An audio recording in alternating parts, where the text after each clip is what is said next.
Kevin G with a weather overview. How you doing? It's pretty nice out there in spite of the cloud cover. We have 60 degrees in the region, and we're going to use Intellicast.com to track the rain for tomorrow.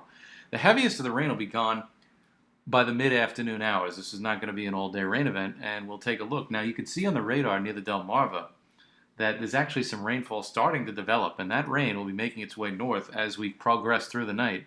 In fact, the rain will probably make its appearance overnight tonight, and it'll become steady and even moderate by tomorrow morning for a good part of the rush and for a good part of mid-morning before it starts to clear. So the winds will be light, though, in the morning as it's raining. Then the warm front pushes through, and then our winds are going to pick up out of the south. That's by afternoon. But as the winds pick up out of the south tomorrow afternoon, the rainfall will stop, in a sense, because the steadiest of the rainfall will be over New England. It'll be north of us. So then the next thing that happens weather-wise is that the cold front is going to move through, and that's going to knock our temps down. As it is, tomorrow will be 10 degrees cooler. Here's Intellicast with tomorrow's temps. And then for Friday, we're even colder because the winds are coming out of the north. They're not coming out of the south on Friday. And we only do about mid to upper 40s, and you can see how elevated the winds are on Friday. Look out on Friday with the strong winds in the morning and in the afternoon before they subside at night. And here's the 5-day off of Intellicast.com.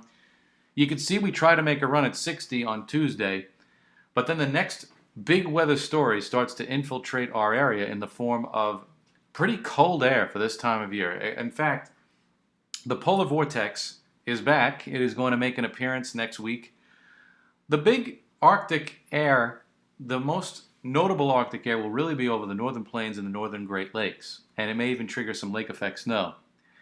We will probably get a glancing blow from the polar vortex in the form of temperatures by Thursday or Friday of next week that may not even get out of the 30s for one day. So it is going to be a biting cold for Thursday and Friday of next week before we start to moderate the temperatures. And here it is off of AccuWeather.com. And this is the big weather story. Now, we have to see if that dip in the jet stream actually forces a storm to develop along the coast for Thursday and Friday of next week. That remains to be seen. Highly doubt it would be snow, except for far inland areas, even if it did occur, but that's not on the weather menu at this point. AccuWeather does a good job with the polar vortex graphic here. This is something that's never really goes away. It's just situated further near the Arctic Circle.